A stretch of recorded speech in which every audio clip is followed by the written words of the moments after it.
First of all, I just want to welcome you all to the Fox Performing Arts Charitable Foundation Broadway Master Class. We're super excited that we have Taylor Louderman, 2018 nominee for a Tony Award, the top of the top. So she did just a wonderful job doing a master class with nobody to work with and no interaction with anybody, which is so hard to hold 20 minutes all by yourself with a conversation, but she just did an awesome job. And I love that she targeted this to an audience that is born from 2007 to 2003, and the 14 to 18-year-olds. This is not a class that your parents would probably enjoy because it goes so fast and it's so all over the place, but you guys enjoyed it, I'm sure, because that's why you're here. We had lots of likes on Facebook and YouTube, and we're super excited about it because Taylor just has that wonderful, genuine way of really touching people and making sense and demystifying the whole audition process. So we're so touched that you shared those things with us. I get chills every time I watch it because it's just really excellent advice broken down to where it's really understandable and something you can really grab hold on. So let's all give Taylor a thank you applause.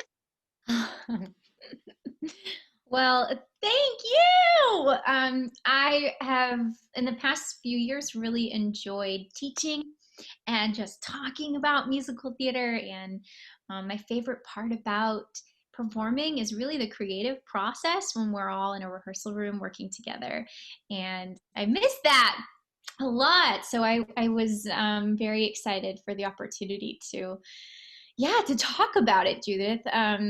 I've been teaching a lot over Zoom the past year, so I've been able to really curate that masterclass, if you will, and finesse it.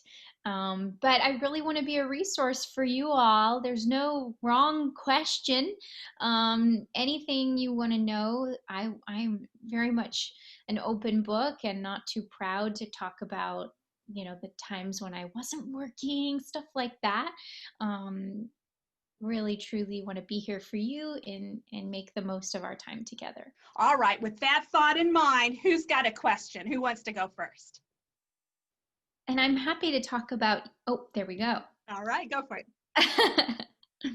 Hi. I was just wondering what you would recommend doing, like, in the moment when you get, like, super nervous, like, when you walk up to audition. Do you have anything that you do when you just, like, start shaking, you don't know what to do? Yeah, it's so hard, Grace. And I want to say that I know that feeling so well. And I think a big part of conquering that is the prep that you do beforehand, right? Of course. And that's a lot of what I talked about with just understanding that you have more power over what scenarios you play out in your head than you think, right? You can focus on the positive more than I think we humans are designed to do. Another trick is giving yourself a treat after the audition. But like, I love ice cream, so I'll deprive myself of ice cream for a day or two and then give that to myself a treat after the audition. And so then it takes a little bit of pressure off. I look forward to it, and then not all the stakes are right there in that audition room, if that makes sense. And then the last thing is power poses. So standing in a powerful position can really help. And I'll do that while I'm in the waiting room. Sometimes sitting down a little bit, I'm going to show you my body position like this, can really communicate to your mind that you are kind of meek and mild, So I think it's important to stand tall in those moments right before you walk into the audition room. As far as in that moment when you are shaking, your palms are sweaty, you can't even swallow, it's really all in your mind. I mean, I think so much of performing and singing is a mind game in a lot of ways. I know with notes that I have to sing, I'd sometimes rather not even know what the note is on the sheet music, because I'll start playing tricks on myself about whether I can sing that note or not because I couldn't do it last week or something like that. So I like to not even know, because it can get so heady at times. So I just encourage you to own that power that you have in playing out the positive scenario, and and really believe in yourself, which I know is easier said than done, but those are the moments that you have to. And also know that when you show up in that audition room, it's not life or death. You want to be there to inspire people and to make them feel something. You know, if you're there to be judged on your singing abilities, and I know auditions can often feel that way, but really you're there to storytell, right? So take some of that pressure off of yourself too, and really just be there to tell the story and have a good time.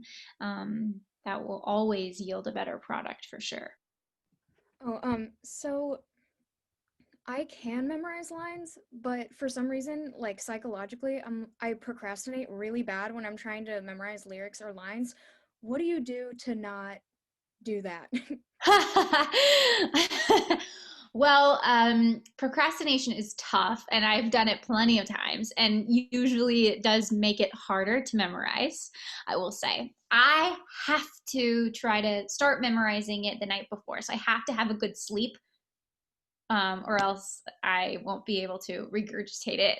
And then, I mean, in terms of any procrastination, right? It's about being motivated to want to work on it. So my trick with that is just think of what makes your heart sing, what makes your emotions bubble up, and use that. Put that into that work. Another trick too with memorization is matching it with, again, the feelings that I just talked about, but then with movement too. That always helps me. I'm more of a kinesthetic learner, and everybody's a little bit different there, but I've found that works really well. And then I think I said this too, you can only do like about 7 or memorize about 7 things at a time. So break it down into smaller chunks. Don't try to tackle it all at once. That can feel very overwhelming, you know. But in terms of that motivation and that drive, it's about finding the fun in it. So start paying attention to when the work is joyful and keep going on that path, because I think that's the trick. Because I mean, to make it on Broadway, I mean, you have to work so hard, you guys. You have to work so hard because there are so many actors that want to do it, and so few jobs, right? And so the trick is that Mary Poppins saying, you find the fun and the job's to gain, right? And I really, truly believe that. So focus on what brings you joy. I think that's the answer.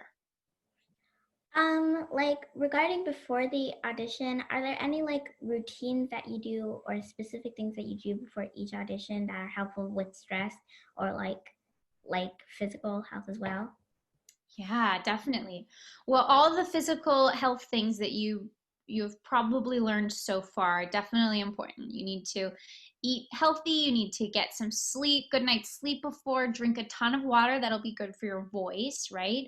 Probably want to stay away from dairy before the audition. Stuff like that is very, very important, because again, your nerves, at least I learned, my nerves are heavily influenced by what I put in my body, right? So if I'm eating too much sugar and not enough water, I would feel that when I would go out on stage, and it would manifest itself in just being a little more jittery. Yeah, I think that again, it boils down to just having that positive self-talk, and really knowing that you're gonna be all right. You're gonna make it through. Yeah. Thank you. Yeah, so I recently found out that I'm a really fidgety person while I'm performing. So like I'll always be doing something with my hands. I'll be like messing with the bottom of my shirt, and like I won't know that I'm doing it until somebody points it out. So Yeah. I wanted to know if there was any way to like not do that, like more be aware of it and control it. Yeah. Well, let me just say you're not alone. I teach a lot of students, and that's often a thing. Sometimes people will blink too much. This is all nervous energy, okay? They'll blink too much. Sometimes they'll sway a lot. Sometimes, yeah, playing with the clothes. When I was little, I watched back a tape recently, and I was doing this all the time. Isn't that funny? So everybody has some quirk like that. And it's so great that you are aware of it and you're asking this question, right? That's step number 1. Kudos to you. Those are nerves. So it's about learning to be comfortable with them and let them go on the ride with you instead of fighting them, because they're always going to be there. They're always going to be there. And then channeling that energy into the story. So really if we are doing our best work, it's similar to like in real life. I'm communicating with you right now. I'm trying to get a point across. I'm not thinking about what my hands are doing or my body. I'm looking at your face to make sure I'm getting my point across, right? We want to be in that exact headspace when we are performing, which means we have to be focused on the task at hand. What do we want? It's so hard to do, you guys, when you're nervous, because your brain, what's going through your mind? Everyone's going to hate me if I don't do this really well. I'm not going to be accepted by my friends. They'll never cast me in a show, right? All of these things cycle through our mind, which means we're not focused on what we really want in the song, right? So I'm just going to challenge you to raise the stakes of your want, of your obstacle, and so that your mind is focused on that the entire time. And I'm going to say this too. Find as many performing opportunities as you can, and that can be auditions, because you'll get more and more comfortable with each experience that you are on stage or in the light, and slowly you'll start to learn that, like, I can do this. I'm okay, right? And that'll be huge for you too. How do you balance auditioning with like trying to Make I money. guess make a living off like a day job? Yeah, And yeah. like so you can still get income but like still do what you love? I had a lot of friends that would cater, right? So they would have sort of evening catering jobs. I did babysitting jobs whenever I was unemployed for a while. And then you just tag team with maybe some other girls and say, hey, I can't do it today. And will you pick up my babysitting job? You have a couple. So I just want to give you confidence that it's possible. But you make it work with whatever job you are doing. And again, New York is so big. There are so many random opportunities for work that I don't think you will struggle to find an odd job like that when you need it. Thank you. Mm-hmm. With the networking thing or just meeting new people, how do you exude confidence while also like not losing your personality, so you can like make sure you're getting the job versus not like a different person? Mm-hmm. That's a good question. Let me tell you first that you're not always going to book the job based on things that are within your control. So there are going to be times when you might be the most talented one in the room and you still don't book the job because maybe you're not tall enough, right? Or maybe the director is friends with another girl, right? We don't know. There are often times when that is the case, and that's okay. One rule of thumb that I have in terms of networking is really reading the room.